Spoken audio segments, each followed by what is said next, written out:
This is Neural Newscast for Tuesday, August 25th, 2026.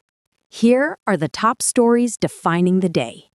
The United States has launched a sweeping financial offensive against Iran, designated as Operation Economic Outcast. Treasury Secretary Scott Bessent announced the expansion of sanctions on Monday, characterizing the move as an economic D-Day intended to terminate the Iranian threat, rather than simply manage it.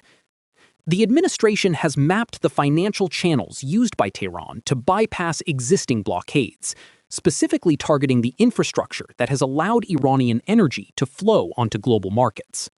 China has responded with a vow to protect its interests, as it remains the largest buyer of Iranian energy. Foreign Ministry spokesman Lin Jian stated that Beijing is firmly opposed to these unilateral sanctions and will take necessary measures to safeguard Chinese firms and banks. This friction arrives just ahead of a high-stakes summit between President Donald Trump and Chinese President Xi Jinping next month, where trade relations will be the primary focus. The sanctions package targets approximately 60 entities, individuals, and vessels identified as facilitators of this trade. Secretary Bessent emphasized that the United States is focused on total financial isolation, and world leaders will receive direct requests to cease all interactions with the regime. The move marks a significant escalation following the expiration of a 60-day ceasefire last week, which failed to produce a lasting diplomatic settlement. In Tehran, Economy Minister Ali Madanizadeh claims the government is prepared for this offensive and has a 2-year management plan in place to mitigate the damage. He suggested the United States would face another defeat, noting that Iran has developed its own tools to counter external economic pressure over several decades. Meanwhile, global oil prices remain volatile as the Strait of Hormuz continues to face disruptions from ongoing naval blockades. In other news, Chinese tech giant Alibaba has priced a major share placement to raise approximately $10.2 billion. The company plans to issue 710 million new shares to non-United States investors, with the entirety of the proceeds dedicated to its full-stack AI infrastructure. This fundraising effort follows a reported 75% drop in quarterly profits as the firm ramps up capital expenditure to compete in the generative AI space. Alibaba's United States-listed shares saw a decline in pre-market trading following the announcement, reflecting investor concerns over the weight of this spending on short-term profitability. Despite the profit dip, analysts suggest the company is well-positioned for long-term growth due to its robust cloud computing division. The placement is expected to close this Wednesday, marking one of the largest corporate fundraising efforts for artificial intelligence development this year. Turning to environmental crises in Southeast Asia, authorities in Indonesia are using both technology and spiritual measures to combat widespread wildfires. Over 3,000 residents in South Sumatra gathered today for a special prayer for rain as a choking haze blankets the region and reduces visibility to hazardous levels.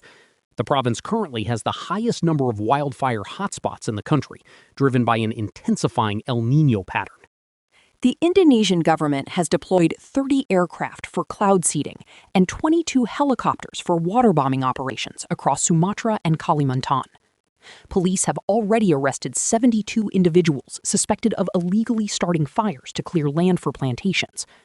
The resulting smoke has disrupted land and air transportation and triggered formal diplomatic concerns from neighboring Malaysia and Brunei, who are also suffering from the drifting haze. Still in the region, the Australian Recording Industry Association has issued a new code of conduct banning AI-generated music from its national charts. Effective this week, all releases must be substantially human-made, requiring human authorship and lead performances to be eligible for ranking.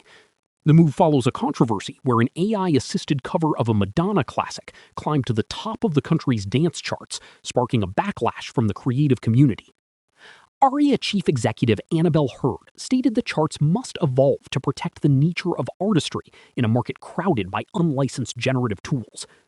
While AI can still be used for mastering and basic tools like drum machines, the core creative and vocal elements must remain fundamentally human. Artists who fail to declare AI assistants could see their chart positions adjusted or their industry awards revoked under the new transparency guidelines. In Ukraine, President Volodymyr Zelenskyy has publicly addressed his recent rift with dismissed Defense Minister Mikhailo Fedorov. In a detailed transcript of an off-the-record meeting, Zelenskyy described Fedorov's calls for wartime elections as a dangerous risk that could split the nation apart during its defense. He also linked the minister's dismissal to inaccurate information regarding the use of Starlink technology, which led to a difficult diplomatic encounter with the United States president. The Ukrainian leader also highlighted a $27 billion shortfall in the country's defense budget, complicating military operations. While he celebrated the recapture of the Dnipropetrovsk region, he warned that a shortage of Patriot air defense missiles remains a critical vulnerability. Zelenskyy noted that deliveries from Western allies have declined significantly, even as Russian ballistic attacks have become more frequent. On today's watch list, we're monitoring the finalization of Alibaba's share placement, scheduled to close this Wednesday. The success of this capital injection will be a key signal for the tech sector's ability to sustain massive AI investments amidst fluctuating quarterly earnings.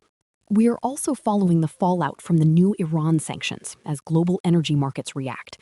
The upcoming meeting between President Trump and President Xi next month will be a critical turning point for United States-China trade relations, specifically regarding rare earth mineral exports. Finally, we are watching the ongoing firefighting efforts in Indonesia. The success of weather modification operations will be vital in preventing the haze from reaching hazardous levels in neighboring countries throughout the week. We will also see if further arrests are made in connection with illegal land clearing practices. From Neural Newscast, I'm Thomas Keene. And I'm Isabel Moreno. That is the news for now. Thank you for listening. Neural Newscast is AI-assisted, human-reviewed. View our AI transparency policy at neuralnewscast.com.